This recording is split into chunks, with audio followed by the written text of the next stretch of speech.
ಕರ್ನಾಟಕ ಲೋಕಸೇವಾದ ಆಯೋಗದ ಅಡಿಯಲ್ಲಿ ಬರುವ ಗ್ರೂಪ್ ಎ ಹುದ್ದೆಗಳ ಉಳಿಕೆ ಮೂಲವೃಂದದಲ್ಲಿ ಈ ಒಂದು ನೇಮಕಾತಿ ನಡೆಯಲಿದ್ದು, ಆಯುಷ್ ಇಲಾಖೆಯಲ್ಲಿ ಒಂದು ಹುದ್ದೆ ಖಾಲಿ ಇದೆ.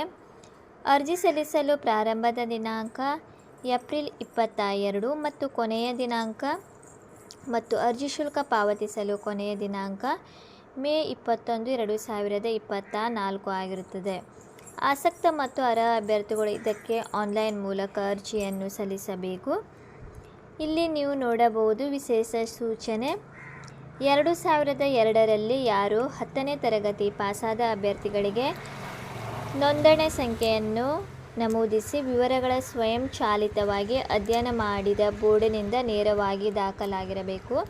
ಅಂದರೆ ಒಂದು ಬೋರ್ಡ್ ಎಕ್ಸಾಮನ್ನು ನೀವು ಮಾಡಿರಬೇಕು.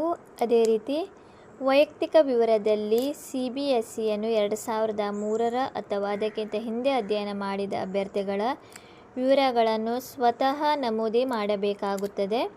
2004ರ ನಂತರದಲ್ಲಿ ಅಧ್ಯಯನ ಮಾಡಿದ ಅಭ್ಯರ್ಥಿಗಳು CBSE ನೋಂದಣಿ ಸಂಖ್ಯೆಯನ್ನು ನಮೂದಿಸಲಿ ವಿವರಗಳು ಸ್ವಯಂಚಾಲಿತವಾಗಿ ಅಧ್ಯಯನ ಮಾಡಿದ ಬೋರ್ಡಿನಿಂದ ನೇರವಾಗಿ ದಾಖಲಾಗಬೇಕು. ಅದೇ ರೀತಿ ನೀವು SLC PUC ಪಾಸಾದ ಅಭ್ಯರ್ಥಿಗಳ ನೀವು ಒಂದು ನೋಂದಣಿ ಸಂಖ್ಯೆಯನ್ನು ಅರ್ಜಿ ಸಲ್ಲಿಸುವಾಗ ನಮೂದೆ ಮಾಡಬೇಕು. ಅದೇ ರೀತಿ ಗುರುತಿನ ಪುರಾವೆಗಾಗಿ ನಿಮ್ಮ ಒಂದು ಆಧಾರ್ ಕಾರ್ಡ್, ರೇಷನ್ ಕಾರ್ಡ್ ಅನ್ನು ನೀವು ಕೂಡ ನಮೂದಿಸಬೇಕು.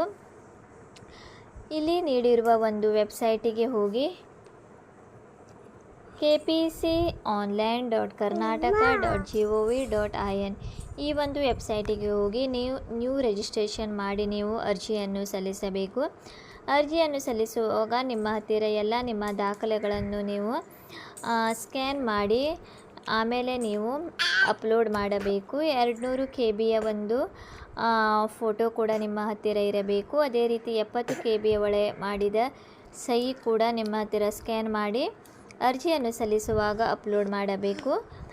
ಅರ್ಜಿ ಶುಲ್ಕವನ್ನು net banking, debit card, credit card, UPI ಮೂಲಕ ನೀವು ನೆಟ್ ಬ್ಯಾಂಕಿಂಗನ್ನು ಅರ್ಜಿ ಶುಲ್ಕವನ್ನು ನೀವು ಪಾವತಿಸಬೇಕು. ಅದೇ ರೀತಿ ಪರಿಶಿಷ್ಟ ಜಾತಿ, ಪರಿಶಿಷ್ಟ ಪಂಗಡ ಮತ್ತು ಅಂಗವಿಕಲ ಅಭ್ಯರ್ಥಿಗಳಿಗೆ ಯಾವುದೇ ರೀತಿಯ ಅರ್ಜಿ ಶುಲ್ಕ ಇರುವುದಿಲ್ಲ. ಅದೇ ರೀತಿ ಆಯ್ಕೆ ವಿಧಾನ, ಇದಕ್ಕೆ ಒಂದು ಕನ್ನಡ ಭಾಷಾ ಪರೀಕ್ಷೆ ನಡೆಸಿ ಅಭ್ಯರ್ಥಿಗಳನ್ನು ಆಯ್ಕೆ ಮಾಡಲಾಗುವುದು.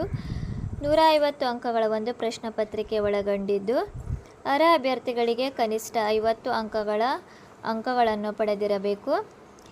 ಈ ಪ್ರಶ್ನೆ ಪತ್ರೆಯು SLCಯಲ್ಲಿ ಹಂತದಲ್ಲಿ ಪ್ರಥಮ ಭಾಷೆ ಕನ್ನಡವಾಗಿ ಮಾನದಂಡವನ್ನಾಗಿಸಿಕೊಂಡು ಸಿದ್ಧಪಡಿಸಲಾಗುವುದು. ಅಂದರೆ SLCಯಲ್ಲಿ ನೀವು ಓದಿದ ಬೇಸಿಕ್ ಆಧಾರದ ಮೇಲೆ ಕನ್ನಡ ಭಾಷಾ ಪರೀಕ್ಷೆಯನ್ನು ಮಾಡಿಸಲಾಗುವುದು. ಅದೇ ರೀತಿ ಎರಡನೇ ಪರೀಕ್ಷೆ ಜನರಲ್ ಪೇಪರ್ 300 ಅಂಕ ಮತ್ತು ಸ್ಪೆಸಿಫಿಕ್ ಪೇಪರ್ 300 ಅಂಕಗಳ ಒಂದು ಎಕ್ಸಾಮ್ ಕೂಡ ಪ್ರಶ್ನೆ ಪತ್ರಿಕೆ 2ರಲ್ಲಿ ಎಕ್ಸಾಮ್ ಕೂಡ ನಡೆಸಲಾಗುವುದು. ಅಲ್ಲಿ ನೀವು ಯಾವ ಎಲ್ಲ ಸಬ್ಜೆಕ್ಟ್ಗಳು ಓದಬೇಕಂತ ಇಲ್ಲಿ ಇದೆ, ನೀವು ಇದನ್ನೆಲ್ಲ ಓದಿಕೊಳ್ಳಿ. ಹೆಚ್ಚಿನ ಮಾಹಿತಿಗಾಗಿ ನಾನು ಡಿಸ್ಕ್ರಿಪ್ಷನಲ್ಲಿ ಲಿಂಕ್ ನೀಡಿರುತ್ತೇನೆ, ನೀವು ಅಲ್ಲಿಂದ ಹೆಚ್ಚಿನ ಮಾಹಿತಿಯನ್ನು ಪಡೆಯಬಹುದು.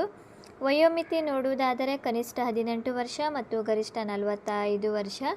ವೇತನ ಶ್ರೇಣಿ ನೋಡುವುದಾದರೆ 1,31,400 ರಿಂದ 2,17,100 ರೂಪಾಯಿವರೆಗೂ ವೇತನ ನೀಡಲಾಗುವುದು. ಅದೇ ರೀತಿ ಗ್ರಾಮೀಣ ಕನ್ನಡ ಮಾಧ್ಯಮ ಎಲ್ಲ ಓದಿದವರು ಪ್ರಮಾಣ ಪತ್ರವನ್ನು ನೀವು ಕಡ್ಡಾಯವಾಗಿ ಸಲ್ಲಿಸಬೇಕು. ಅದೇ ರೀತಿ ಏನಾದರೂ ಡೌಟ್ ಇದ್ದರೆ ನೀವು ಕಮೆಂಟ್ ಸೆಕ್ಷನ್ನಲ್ಲಿ ಕೂಡ ಕೇಳಬಹುದು. ಸ್ಪರ್ಧಾತ್ಮಕ ಪರೀಕ್ಷೆಯ ಪಠ್ಯಕ್ರಮ ಸಾಮಾನ್ಯ ಪತ್ರಿಕೆಯಲ್ಲಿ ನೀವು ಪ್ರಚಲಿತ ವಿದ್ಯಮಾನಗಳು, ಸಾಮಾನ್ಯ ವಿಜ್ಞಾನ, ಇತಿಹಾಸ ಮತ್ತು ಭೂಗೋಳಶಾಸ್ತ್ರ, ಭಾರತ ಇತಿಹಾಸ, ಭಾರತದ ಭೂಗೋಳಶಾಸ್ತ್ರ, ಸಮಾಜ ವಿಜ್ಞಾನ, ಸಾಮಾನ್ಯ ಭೌತಿಕ ಸಾಮರ್ಥ್ಯಕ್ಕೆ ಸಂಬಂಧಿಸಿದ ಸಾಮಾನ್ಯ ಜ್ಞಾನದ ವಿಷಯಗಳು, ದೈನಂದಿನ ಗ್ರಹಿಕೆ ವಿಷಯಗಳು ಮತ್ತು ನಿಗದಿಪಡಿಸಿದ ಅರ್ಹ ಪರೀಕ್ಷೆಯಲ್ಲಿ ಉತ್ತೀರ್ಣರಾಗಿರುವ ವ್ಯಕ್ತಿಯಿಂದ